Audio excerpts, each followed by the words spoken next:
Hello friends, and a warm welcome back to the Slow Living Collective, a podcast about slowing down, living seasonally and embracing an intentional life. I'm Amy, 30-something mum of two, homemaker, home educator and allotment gardener. These podcasts are love notes from me, sharing the things I sometimes need to hear myself. In these episodes, I'm going to delve into what it means to walk a different path, to stepping outside of societal norms and embracing the ever-ending beauty that it provides. From educating our children outside of the school system, living in a small home by choice, surrounding ourselves with a life of intention instead of living a life by default. I welcome you on this journey with me to open your mind to a different way of living.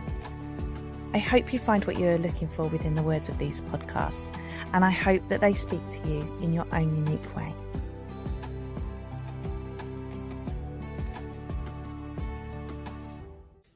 Hi friends, and welcome back to the Slow Living Collective podcast. Today we have a very exciting guest, and it's a first for me because I'm going to be hosting my first interview on this podcast. So I'm a little nervous, and I'm sure my guest is as well. And let me introduce her. So I am going to be talking to Talia in just a few moments, and we are going to discuss everything about slow living from her perspective.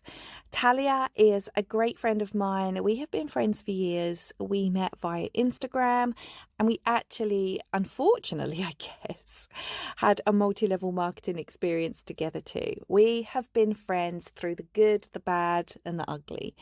And I wanted to invite Talia on as my very first guest because she loves the slow life as much as I do, and I wanted her to share her perspective on why slow living has made such a change for her. So without further ado, let's get into it.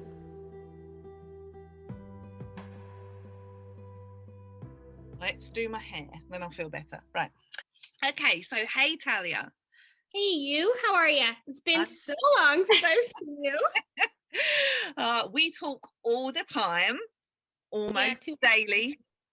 For those that don't know you, can you tell us a little bit about yourself and who you are? Absolutely. So you know everything already, but for everybody else, hey, I'm Talia. I'm an illustrator from Ontario, Canada, over here with all the igloos. I'm a proud fur mama to my two cats, Felix and Prim, and our puppy Higgins. I grew up dreaming of being an artist, and I chose a little bit of a different career path to be a chef before life just kind of led me right back here. I spend my days making digital art for people all over the world, including Amy, for wedding invites to logos to children's books and pet portraits, you name it, I create it. And we actually have a pet portrait of our little cat Beatrice, which Talia was very kind to do for us, and it sits on the shelf in my kitchen. In fact, if you watch my Instagram stories ever, you'll often see Beatrice her little portrait popping up there. I love seeing her up there. It makes me feel so proud. I always try and screenshot everything. So I know you're a big lover of slow and simple living, just like I am. What was it that started you on that path? Oh my gosh, my health. More specifically, you've been along for the journey, but for everybody else, I'm disabled. I have scoliosis in my spine that affects my organs. I have fibromyalgia, which affects my nerves. And I have POTS, which means I like to faint sometimes and scare everybody around me. But I love to cook, and I actually was educated and working as a chef before I got really sick. So I took some time away from the long days and the stress of working in a kitchen to just kind of focus on myself and managing my health. After some rest and turning to the thing that made me feel happiest, which was drawing, I found that art was something that I could just do from anywhere, including from my bed. So my husband and I invested some money on some art tools and some courses, and I just got started. I wasn't sure if I would make any money. I never thought this could really be a full-time job. I just enjoyed doing it and kind of loved the odd commission coming in every once in a while. But about a year ago, I lost my grandmother, and I became very serious about this journey because she was a huge supporter of my work. I loved making and creating. And I just wish that I could put some of the stuff I've made right now on her fridge like I did when I was little. But, anyways, on my sick days, I tend to go all out on my art, and it's just kind of been taking off. Taking things slow and being myself and creating just felt like being in the kitchen of my dreams, but turning it into an art studio instead. So instead of being all sweaty and nasty, I now have a calm, cozy, healthy, artsy little life. So I love what you said there about, just invested in some art tools and literally just started. And sometimes I think that's the hardest part of the process, is just getting started. Oh, absolutely. I think the investment part was scary, especially for someone who didn't have a job and had this crazy idea of drawing for a living. It was absolutely terrifying, but I just had to trust my gut, and I had pretty good support around me. So it just took off. So what would you say is the thing you enjoy most about slowing down and living more simply? I think in the question is the answer, the slowing down and living more simply. I don't feel rushed or scared. I think what people don't understand if they don't work in an industrial kitchen, it's absolute and utter chaos. When you sign on for a job and they tell you that it's stressful, they want you to understand it's stressful. There are so many days where I was worried about if I added salt to a soup because I swore I tasted it, but wasn't entirely sure. I was worried about the menu. I was worried about if I ordered something. I was worried about if we sold enough of something. And that's just what I can think of off the top of my head. None of those things included worrying about the aspect of my physical health, right? Like thinking about my disabled body, the long hours, the heat in the kitchen, the way it affected my muscles and my bones, how long recovery took for me. But I was expected to just show up the next day and do it without consistent breaks or proper nourished balanced meals, and doing it on little to no sleep, never getting out of my shift when I was done. Like, it was super overwhelming. Once I saw that living slow was something I noticed through you because of such a long friendship we've had, I thought, if Amy can do it, I can do it. So one of the things as well that led me to slow living, a long time ago, really, was when I ended up working as air cabin crew. And I worked as air cabin crew for a couple of years, but different to working in an industrial kitchen. But those long hours, those long days, I would work 5 days on earlies, where I would be like at work at 5 a.m. And then on the flip side, a week later, I would be working till like 1, 2 in the morning. And the toll that that takes on your body is difficult and just hard in general. I think people forget that we're humans, and that much like other animals in the world, I don't know, maybe you notice it in your cat, but I notice it in my dog. If it's a sunny, beautiful day and he feels good, he wants to be outside, he wants to roll around, he wants to be busy. But on a day when it's rainy or a day after he's had such a busy day, he sleeps the whole day. As humans, we aren't expected to do that. We aren't conditioned to rest. So to find a place in my life where I could just look at my job and, like you just said, look at your job and be like, absolutely not. This just isn't going to work long term, and make the hard choice to progress into something that fits your body and your needs. And I just couldn't imagine doing anything else. I love sleeping in. I love feeling rested. I love my long naps and extremely long walks with my dog, and just the smell of fresh air, and starting my workday at 10 a.m. Like, I just love the slow part of living slow. And I just couldn't imagine continuing right now where my illness is, working in these businesses that just don't offer me the slowness that my body needs these days. And that's the same how I feel as well. Like, I could never be a mother and work in that job. I mean, I could, and people do, but it wouldn't be the kind of life that I would want for my children. And it would mean childcare at all hours of the day and night, and it would just be a very difficult situation. And while I definitely look back at that part of my life fondly, I also think sometimes I look back at it through like rose tinted glasses, because there were tough times being extremely tired, and yeah, it was a good job, but not forever. I 100% agree. And whether you're making the changes in your life for your health or your mental health or for raising and starting a family, you have to get serious. And I think we're especially feeling it after that thing that happened in 2020, where we're all starting to take inventory of our lives and be like, could I do XYZ forever? And we're starting to realize, no, I couldn't do that job forever, or no, I couldn't push my physical body that way forever. So it's all about trying to figure out what's best for you, yourself, your future. And honest to goodness, I think we all need to slow the heck down.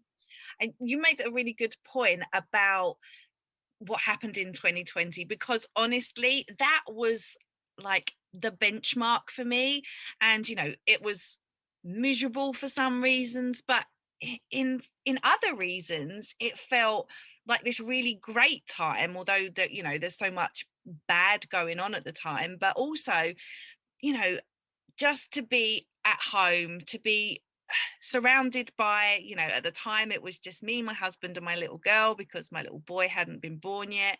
And, you know, it just felt good to be home, and everything felt very simple. Baking bread, baking banana bread, like, you know, all of these things that we did, just trying to do our grocery shopping. And how long can this last for, because, you know, it's very difficult to get like an online delivery at the time. All of these things really fed into slow living and made me, I guess, more aware of, you know, this feels a lot better. And while, you know, I don't want to live in a pandemic forever, That's it. But that's what I'm saying, is a lot of us just didn't really understand what it felt like to slow down and stop until the world literally stopped. There was no whatever. There was nothing. And like you just said, these things that were simple and slow are the conversations of today and your brand. And I feel like when we were all forced into that, we all took that inventory and we all had to have that moment of, oh my gosh, groceries used to be like my escape from home or my escape from the kids or my escape from these things. And now it is a gut wrenching, anxiety inducing experience. It made us stop, it made us breathe, and it made us see where we needed to assess. And I think it worked out perfectly for me to kind of just like stop all the other crazy things I was doing in my life before 2020 hit. And then in 2022, launch all these big things, or 2021, pardon me, once we were simmering down from that magical thing that happened, and allow myself to just finally, I don't want to sound cheesy, but I'm going to embrace me and embrace the things that I wanted and take my illustration career off the ground. And it's like, for me, the pandemic itself actually made me realize that I actually wanted another child. And it was funny because early in the pandemic, I was like, you know, you were absolutely dead set against it. Yeah, and being stuck at home with children. It was difficult. You know, my daughter was only a year old, and so at first, you know, I was like, haha, like nobody's going to be wanting having children, like that's already got children, because they're like, I'm not bringing another child in when this is already chaotic. And me and my husband always joke, there's a child's TV program called The Wiggles, and anytime it gets put on in our house, I'm like, no, turn it off, because it just reminds me of like being quarantined at home. I can't stand it. I've got like, Wiggles PTSD or something. And I think that's a reason why I have taken so much of this and just run with it, because if I'm gonna be stuck at home, I want to be illustrating, I want to be drawing, I want to be connecting with people in the world who were also stuck at home. Yeah, and you know, I think coming out the other side of the pandemic as well, we sort of, for me at least, when, you know, everybody talks about, oh, you know, we can go back to normal now, and I'm like, but what's normal? Because, you know, actually slowing down has made me realize that everything we were doing before was, you know, too much, and I don't want to go back to normal. Remember when you started the pandemic? This is a friend moment for the people that aren't catching on. Um, remember the beginning of the pandemic when you weren't sure about having more kids, then you had more kids, and then you didn't want to stay at home with all these kids. And now it's all you want to do is stay home with all these kids. And it's just, I think this is a conversation again of repeating that we are embracing living slowly, because we know that when we were forced to do it, it was chaotic. And then all of a sudden near the end, when the 2-week pandemic turned into almost a 2-year thing, we were like, oh, this isn't actually horrible. Do you know how much art I made in that time, Amy? You do know, you were there. The rest of the world doesn't, but I made so many wonderful things in that time because there was so much self-discovery and exploration time for myself. It just, oh, it was awesome. Yeah. And I think when we look back at the pandemic, we'll be like, well, but also like it enabled us to embrace actually maybe who we were supposed to be. And it was just like maybe the little push that we needed. You're the creator and founder of Illustrated by Talia, an illustration business. How do you find living simply combined with being a business owner? So yes, I am the proud owner and illustrator at Illustrated by Talia. I find it to be a lot of things. I find that running a business to be absolutely new and scary some days, most days. Marketing, money management, time management, these things that I just didn't have to do when I worked for someone else, I now have to take on. Finding my own pace and rhythm has really helped me a lot. I know that a lot of people show up to their jobs even now, and a couple minutes in, or there's those Monday jokes. I don't have any of those feelings anymore. I actually find that most days my husband comes home, I'm still working away. 4:30, 5:30, 6 o'clock. The end of the day has no end in sight because I'm just having a really good time. I can sit and just, talk to you guys about all the good things, but running a business isn't really all sunshines and rainbows. I know you know that all too well. You've run quite a few little businesses. You've worked for me over the years while I've launched things and done things. It's a lot. I can say that in comparison to working in a kitchen, or for you being in an airplane, the slow living, the taking breaks, the finding rest, it's honestly the dream. Finding these days, I actually start my work early, I end longer. I start my days with slow yoga. I know you love yoga too. That's actually why I started. I eat slowly. I'm really addicted to the yogurt bowl things you make, influencer life. But I've noticed that these things have really helped with like my digestion and my anxiety and getting my journal so that I can get all yesterday's thoughts out of my head and just dive in the morning and just be me. Also, for those of you who don't know either of us that well, both me and Talia were part of a multi-level marketing company. And, being, being part of that is traumatizing. Yeah. And it also, it brings with it a lot of different ways of living, I guess.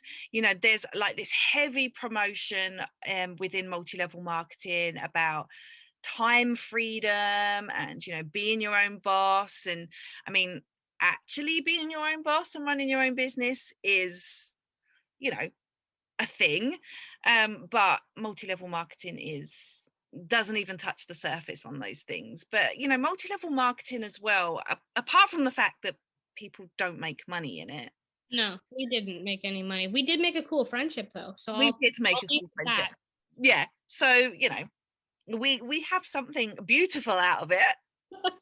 But, these multi-level marketing companies, they traumatize you, they make you work 24/7. There is no time for rest. And I think that's the part that really bothers me, is that they advertise a lot of the things that you and I find big passion about, which is what drew both of us in. It's all the time freedom, money freedom, experiences and exploring and blah, blah, blah. Those are the things you and I value now. You playing with your kids, me taking Higgins all over the place to the dog thing and doing whatever we want to do. These MLMs advertise these things, but they didn't actually give them to us. And now you're, taking care of your kids and working with people like me and other creatives and other slow living families and people. Whereas you didn't actually get to do that. And you're right. These MLMs want you to work 24/7. You make no money. It's super stressful. It's constantly searching for documents and things to share and overspending and buying things that you don't actually get to enjoy.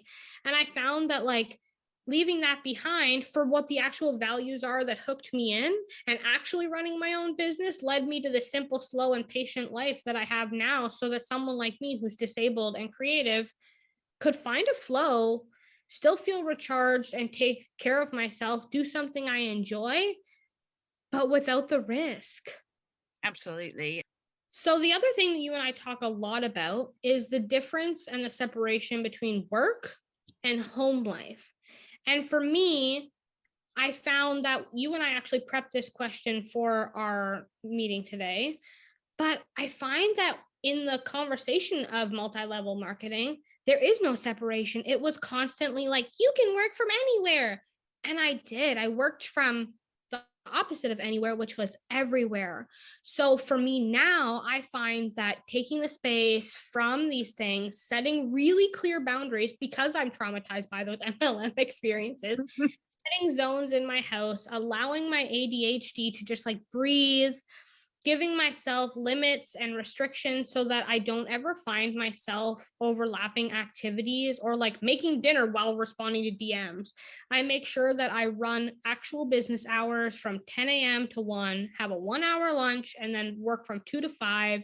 I make sure that I spend time with my family. I connect with people where I'm not cold calling them or harassing them. I'm very much just showing the world what I have to offer when it comes to my art and my designs. And hey, if you'd like it, come on in. I tend to set really high restrictions on my emails and my DMs to make sure that I'm only answering them the first 30 minutes of my workday. And then I work the whole day without checking them again. I see you smiling. These restrictions have literally saved our lives. Like, you and I talk a lot during the day, but we also understand that, like, if one of us doesn't respond for a day or two, nothing changes in our friendship or our relationship or even the conversation.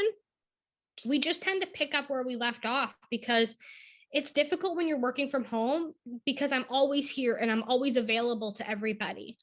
Yes. So always being available to everybody is a really big problem with me. And I found that trauma working in MLM, because now as an illustrator, they all still text me whenever they feel like they can. 4 a.m., 2 a.m., all over the world, time zones.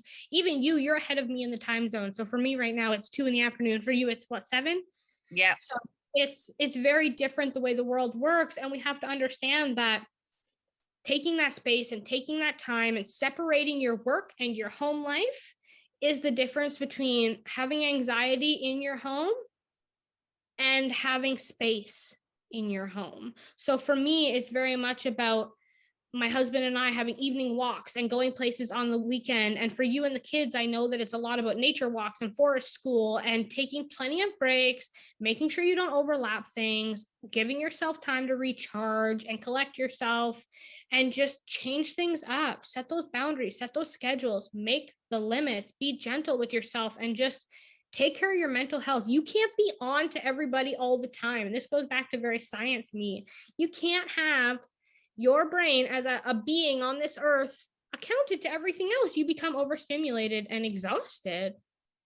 And I think that's something that, throughout multi-level marketing, you have to be switched on all the time. And I think that also goes into a lot of what society is like now. We have all these apps and all these notifications, and anybody can reach you at any time of the day and night. I mean, one of the things that I do for boundaries is, I have to turn the notifications off on my apps. Otherwise, I'm going to get. That's what I do too. That's why I said I do my check-in 30 minutes in the morning and then 30 minutes at night, because if those notifications are on during the day when I'm trying to draw or work, I become extremely tempted to check, and then my flow and creation pulls me away. Yeah.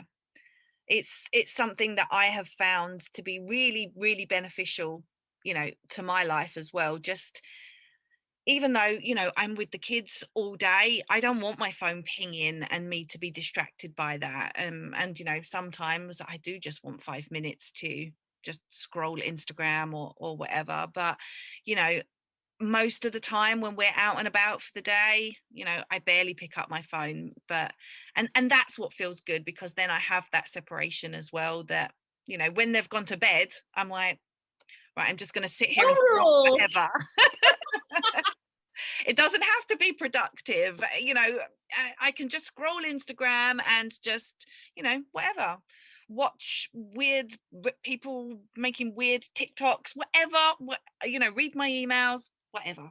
Just It's a relax. lot about balance. I find that living slowly and the simple way of life is about balance.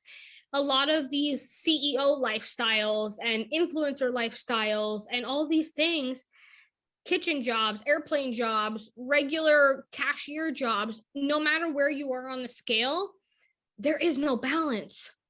You leave work, they're emailing you, they're calling you, there's whatever. It's so chaotic that you have to set those lines in the sand and set that separation so that you know where you're at, how you're feeling, and those constant check-ins with yourself. Absolutely. If someone was coming to slow living for the first time, what would your top tips be? I love this. I think all of us should just stop what we're doing and just hop on the choo-choo train here. I would advise that this is an extremely major change and a huge jump. This is not a cold turkey thing. This is a not do it all overnight sort of deal.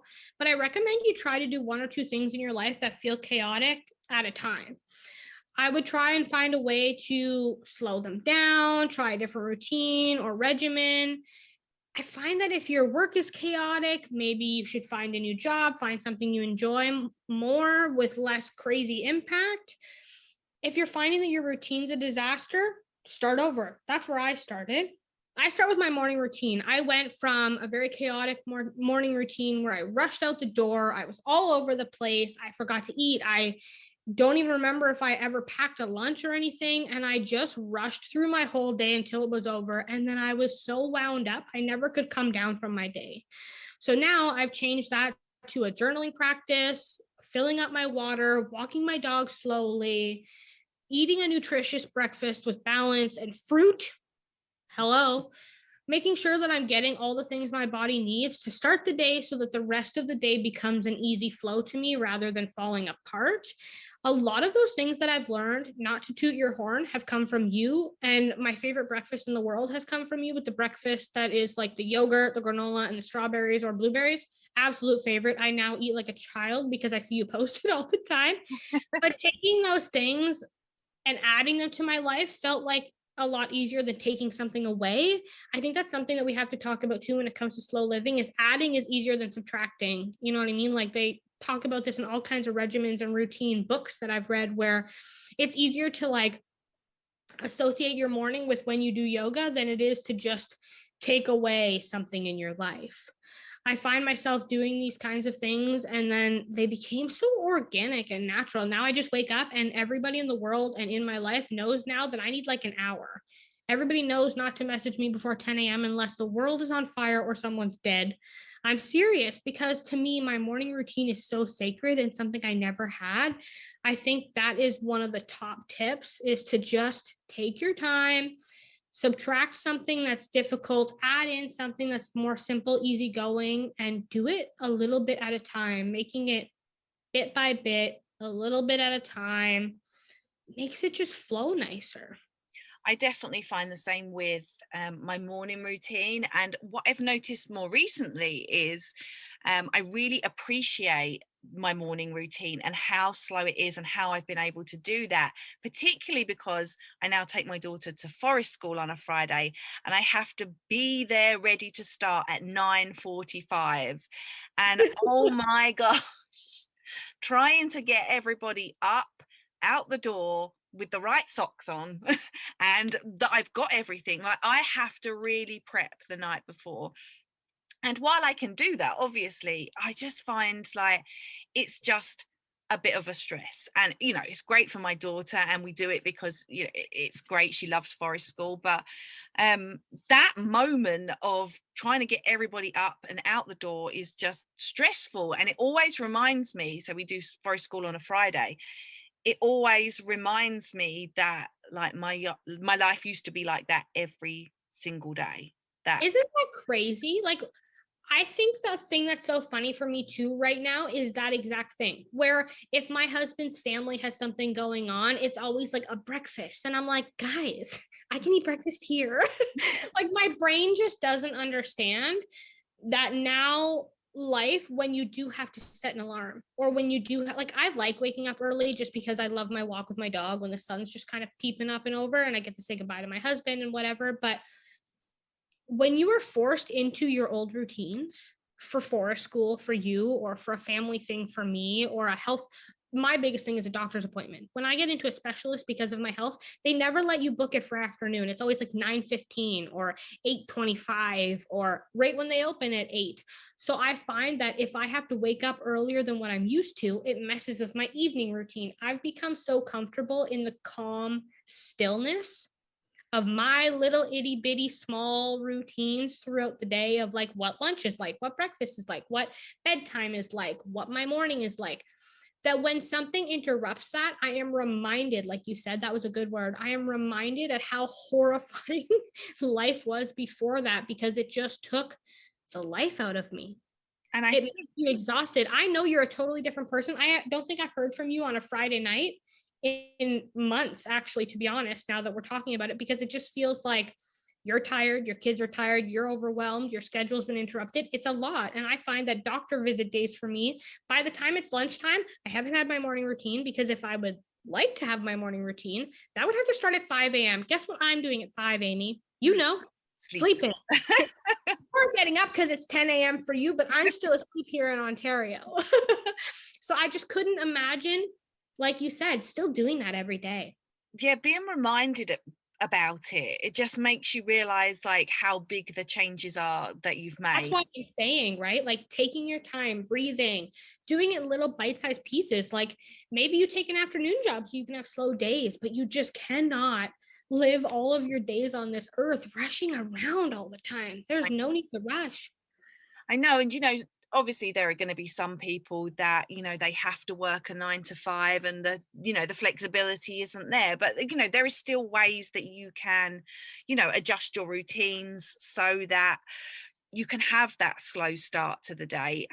Okay, it might mean you have to get up a little bit earlier, but taking those moments to do the things that really do bring you joy, whether that's journaling or eating breakfast together as a family, or with your husband, wife, partner, just doing those things that sort of make that slow routine and make you feel more refreshed and ready to take on the day. Because when you work in a 9 to 5, and so many people have to, it's not just the job itself, it's the commute and everything that goes along with that. And so there are still ways that you can live slowly and simply around that. And not everybody has the flexibility that we're lucky enough to have. Oh, yeah. And that's exactly what I'm saying, right? If it's a job that's too high stress, are there other jobs you could do that are less stressful? If it's your morning routine, change your morning routine. Taking, like, that's my biggest advice to your question, is just what are the little pieces that you can change? If your morning commute sucks, find a playlist that makes your day just like bomb. If your evening bedtime routine involves screaming children, Amy, and just like complete chaos and disarray, open a bottle of wine, baby. Like, find, this is another R word, maybe not routine, because you know what? A lot of people can't find routine in their life because they do have kids. Kids don't follow a routine, they just do whatever they feel, right? Animals, they don't follow a routine, they do whatever they feel too, right? So if you can find one of my favorite words, ritual, if you can find a ritual of like listening to that podcast on the way to work, or that good playlist, or having a hot bath at the end of the day, find those little pieces, take the big things and break them down. So work and the commute, awful. but could I put on a good song that makes me feel good? Everybody's got a song that makes them happy.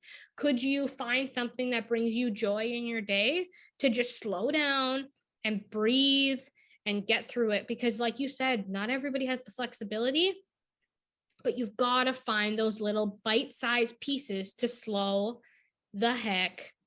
I'm going to write a book and call it Slow the Heck Down. I'm dead serious. I am starting today, but it's true. Like, you have to just find that. If you don't, you're going to run your whole life on empty.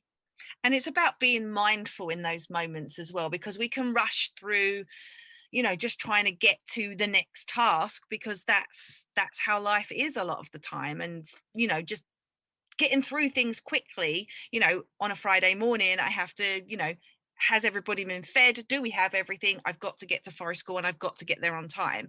And sometimes it's just taking like a few mindful minutes. I always take my coffee with me in the car, and just as soon as we park up, I just sit and drink my coffee. I wish I could take 2 coffees with me, but you know. Make it 3. I think another one of the notes that I wrote down for this question was breathing. And I don't think that we do it enough. I know that it is something that our body scientifically does involuntary, meaning it just happens on its own. Without thinking right now, we are all breathing, at least the ones listening to this. We're all breathing. We forget that you have to actually be mindful about the process and the practices. Sitting down and journaling in the morning isn't always easy for me, because sometimes the day before was absolute garbage and my brain is like, I don't want to sit and think about it. And I'm like, we need to put it somewhere. So we have to. The mindful process of just like, my dog just ate something outside. Fabulous. I could get worked up, or I could be like, oh, well, and keep on walking. Like, there's just, you have to find those moments. My cup of tea in the morning is a sacred ritual that my husband knows on Saturday and Sunday when he's home from work, that if he shall interrupt this process, which took some time to learn, he shall have a rough day. Not in a mean way, but like in a truly, I need that 20 minutes of my journal, my tea, looking out the window, just reset, because I don't always sleep well. I don't always feel well. And sometimes the mornings are garbage, like I just said. So having that moment and those mindfulness, like getting to forest school, chaos. But that minute to just sip your tea in your cute little thermos mug that I adore allows you to just go, okay, I got through it. Now on to getting my son home and playing with my son until like the time is up. Like, breathing, taking your time, taking those little bite-sized pieces. Those are the tips I would give to people that are looking to start slow living practices that may or may not be able to fully jump in like we have. Absolutely. That, and I think as well, yeah, just finding those tiny small bits in your day, it can really make a difference. And you said about having your tea on a Saturday and Sunday morning. I am the same with my coffee on a Saturday and Sunday. It's the only days of the week that I don't have, like, you know, sole responsibility of the children, and you know, my husband is downstairs with them, and I just like to be able to drink a coffee and nobody's asking me questions. Well, isn't it bliss? That's why I go take care of the dog and I come in and I have my tea.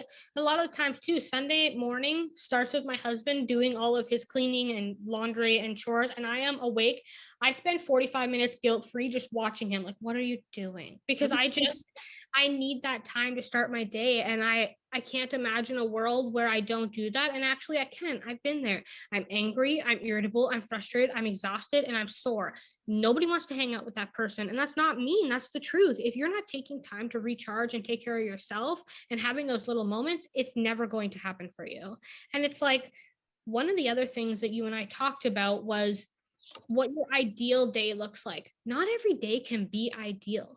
Like, that's something that I think you and I need to break the stigma on, as you a mom and me as someone who's disabled. Like, not every day is ideal. Of course, I'd love to be like at the craft store, going for picnics, going for hikes. Not every day am I physically able to do those things. Not every day are you able to just have a cup of coffee. Absolutely. So finding those moments, making them sacred, taking a breath, and just getting through it. I don't think people understand. When our phone is dying, we plug it in. When we are slow and empty of our battery, we never plug ourselves in to recharge. And it's so important. I find as well, you know, like when things have been heavy or hard, I've had a hard day, you know, I'm irritable, I've got a short fuse, and that sort of spirals out into the rest of my life. So just taking some time, I'm understanding even more when things happen that, just sort of tip me into anxiety or make me irritable, that actually it's something that I need to take a bit of time to just decompress. Sometimes I'm very introverted, and I really recharge by myself. And so sometimes, I'm with people all day long, little people mostly, but I need to take time to just decompress, nobody talk to me for a minute, and then I feel better. I agree. And I feel like for me, when we were talking in the beginning of this episode about kind of how I got started here, I feel like when I realized that my health was leading to like extreme like issues and disabled behavior and things that I had to deal with, I kind of forgot that the rest of the world was just out doing their thing. Like, I think I had to remind myself that it's okay that I stop. It's okay that I slow down. It's okay that I rest, even when nobody else is doing it. And you're right. The days that I don't, I'm just not myself. And I have to be. And especially as a creative person, I have to make sure that my mind is right. Yeah, sure. Like some of the best art is made when you're depressed or angry or sad. But the work I do is like for children and for people's pets and for families and for logos, for people who are starting new businesses or have businesses. Like my job's pretty joyful. So if I'm walking around a miserable potato, okay, Amy and I love the potato analogy, running around being a miserable, crusty couch potato, okay? I can't be a creative person when I feel that way. I can't be a good wife when I feel that way. I can't be a good daughter or sister or aunt when I feel that way. So it's so, so important that I have the right mindset so that I can be creative, so that I can have my job and also be a good human to the humans in my life. And I think that's a lot of what you just said about being a mom too, right? Like you can't be a good mom to the extent that you want to when you're feeling that way. Absolutely. And I find as well now I'm embracing that I'm going to stay home with the children full time.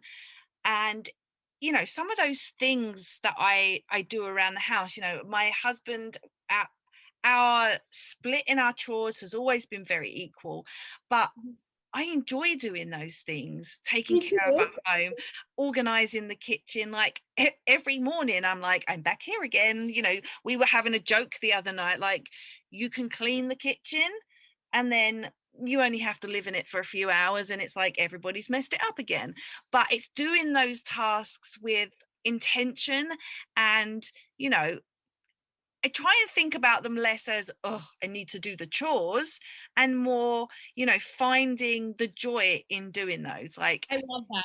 I love that. I love that. I didn't mean to interrupt you, but I love that. I love my back cannot handle a lot of the physical stuff. So on the days that I feel healthy about it or feel well enough to do it, my husband often gives me crap because he likes to do that stuff on the weekend. He loves his vacuuming on Sunday. He loves his laundry Saturday morning. I know every Saturday I've got clean clothes. He loves those things. And I'm very much a dishes gal and whatever. Like just like you, my husband and I have found the space of you do this, I do this, and then I don't have to worry about what you do. You don't have to worry about what I do. But nobody can sit here and say they love their chores. Like, sure, we enjoy some of it, but nobody loves it. So finding the intentionality and just the ability to like break it down is just incredible, because then you can, like, I'm doing the dishes listening to the best music because I like music and I don't love the dishes, but the dishes have to be clean to eat. And I love to cook. So it's important that I do that. And my husband knows that I take care of the day dishes when I'm home, and then I make dinner and he takes care of the dinner dishes. Like you just have to find the flow. You just have to find the space and how you work things to make it so that everybody's comfortable and happy and that you're taking care of yourself and moving slowly. I think that that's such a big thing, is keeping an open mind, having the intentionality and the complete mindfulness while doing even the hard things. absolutely. So if you could have your ideal slow day, what would it look like? I love this. Oh my goodness. Okay. my brain's like, go slow, but also how far can I go with this? Because I want to have all the activities in one day. I love a good sleep in. If I could just, I mean, a good duvet morning, just, oh, I don't even have words. It's so good. I would love a long sniffy walk with my dog. Although walking the dog is a chore, like we were just talking about, I absolutely love being outside. Get a look around, have things, around me, check out the world. A big breakfast. Like I want toast, I want hash browns, I want like an English muffin with my toast apparently, some waffles, like I want all the fruit. I just want to like pick apart all the pieces and enjoy to the max. I don't want to be bothered while I eat, which as a mom you get that. I want to go to the garden center. There's just something about the dirt and the smell. Garden center all year round, pick up some plants.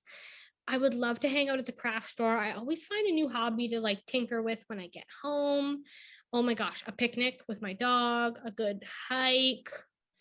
Literally, again, all the activities. I would probably end the day more slow with a nap, a good movie, a book, some time with my family, maybe a barbecue. I'm a sucker for a barbecue, a cup of tea. Just like if you threw a bubble bath in there, sold the whole day, sold. What's your ideal day? So I reckon my ideal day would definitely start with coffee. Definitely start with Me with why? Let me interrupt you. Why is it me, the Canadian, who really just would love a cup of warm tea, and you? We know where you're from, okay? If you want coffee every day, what about a spot of tea? I know. I tell you what, I'm going to say something really controversial now. I don't really like tea. The queen is just rolling over in her grave, Amy. Okay, so you started it with coffee. You've offended the nation. What's next? So, I would have a coffee by myself. My husband would be with the children. And just a slow morning, maybe some reading, maybe something I really enjoy is creating content, and I really do enjoy that, and I see that as my hobby. So maybe a little podcast, I don't know, creating. I enjoy creating. Then definitely some time at the allotment. We've had an incredible first year on our allotment, and I've got lots to do over the winter, but just hands in the dirt, kids playing, hopefully the little one, he's just walking, so it's chaos again. But just being on the allotment together, and we always take lunch and take some good snacks and just hang out there. Maybe come home. I love doing stuff around my house. It is one of my passions. If I'm at home, I'm doing stuff around the house, whether it be putting a shelf up, moving furniture. I'm always doing something. My husband knows that if I get up on a Saturday morning and utter the words, "So I've been thinking." It's a DIY kind of day. I know you, because if I get a text, so what do you think about this? ... And then it's like boop, boop, boop, uploading images. And I'm like, oh no. And then the worst part is then 3 days later, I'm looking at my husband going, so I was thinking. And then I get out my iPad and I get all my design technology downloaded. And I'm like, so we're going to do this, this, and this. And my husband is looking at me just trying to enjoy a beer at the end of the day. Like, what are you doing? And I'm like, it's 10:30 at night and I'm painting the walls. Like, I love a good DIY project. And I think that like a lot of these things sound like chores, but you and I just find so much joy in them. I know. And the amount of times that I've been like, okay, I'm gonna repaint this room, and then like I'll be telling you like, oh, I'm doing this and I'm painting this, and what do you think about how that looks there? And then I don't know, 24 hours later, you've sent me like 3 videos and you're like, and I'm thinking of moving that over there. And we are horrible. We should not. Oh man, we are always formulating plans. And I think the best part about that is they don't harm anybody. We're just making our space livable and comfortable and safe. And there's nothing wrong with that. Like, if I could show the world what my kitchen looks like right now, it's chaos and I can look at it from where I'm sitting. I got this paint that I thought was like a celery kind of green. It's 100% yellow. And I tried to make like, those things that are going around right now. This is a completely off topic, but the artist in me needs to tell you. I'll send you pictures later if I haven't already. But I kind of took like a really thick paintbrush and just put swipes on the wall with distance between them, because I was going to try and make my own wallpaper, but you paint it on, because I am crummy at wallpaper. Yeah, it's not really going well. And it's been like that for about 2 months. And I haven't quite figured out what I would like to do with it yet.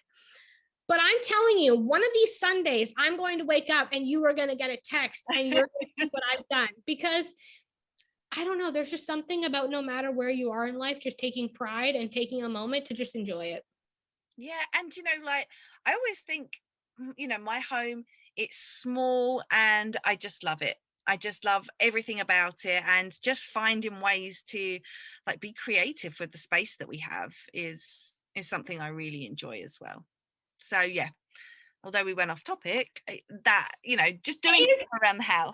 Listening, not looking at the show notes, that is what your ideal day for slow living looks like, where Amy and I are doing all the DIY activities and drinking warm drinks that don't fit the nation we live in.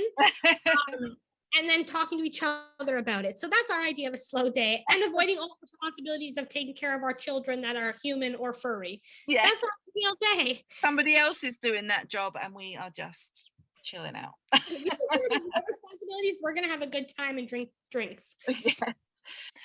What would you like to embrace next when it comes to living simply or slowly? I think this is a great question, mostly because I'm a resource junkie, and like I have spoke to the world about, I'm an Enneagram 5, so I love information and resources.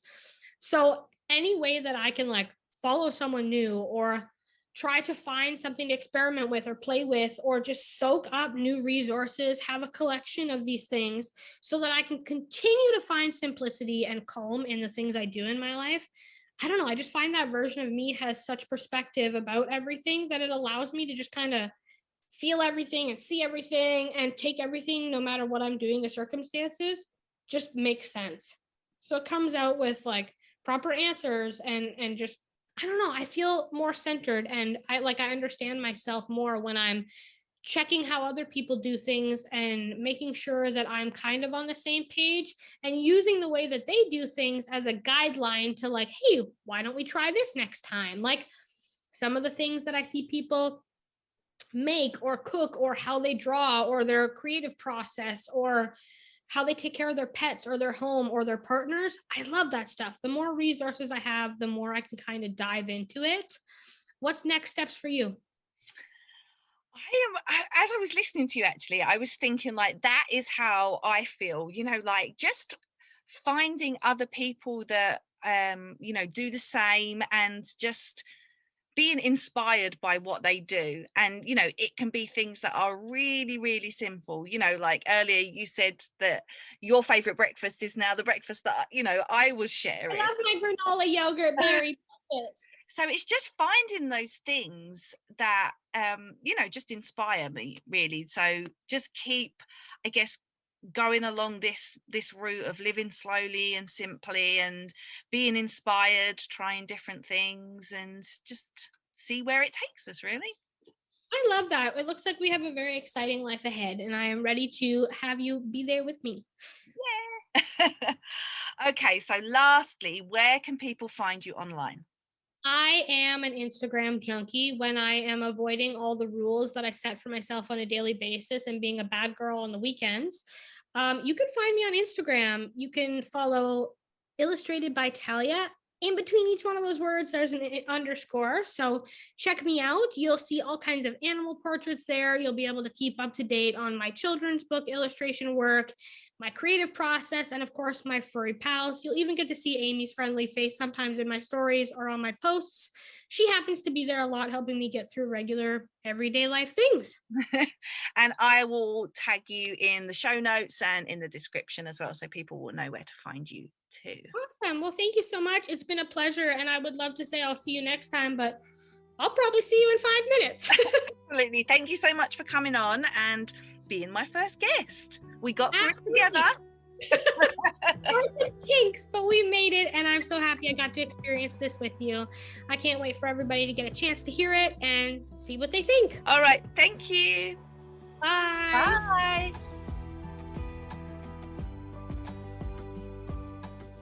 When we finished recording this podcast, Talia and myself, we just sort of went over how much fun we really had. This was a real learning experience of us learning how to podcast together and talk back and forth, and we realized that we really enjoyed it. Now, this place is always going to be here. It's my baby. This podcast is my baby, and I am so excited to share more in the future. Talia and me decided that maybe we should start a little podcast together.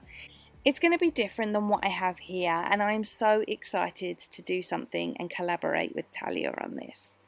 You can find us on Instagram at slowtheheckdownpod, so be sure to go and follow us there, and we'll let you know when we are going to be launching our first episode.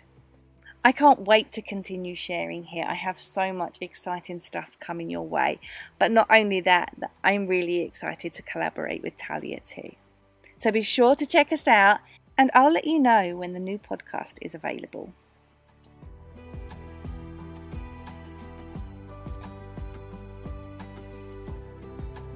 Thank you so much for tuning into today's podcast. I'm so beyond grateful to have you here. Community is so important to me, so I would love to chat with you over on Instagram. You can find me on my account, Life on Plot 44.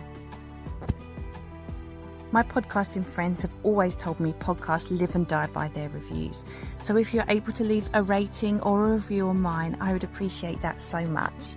And of course, if you're able to share what I do here on your social platforms, I would be so grateful too.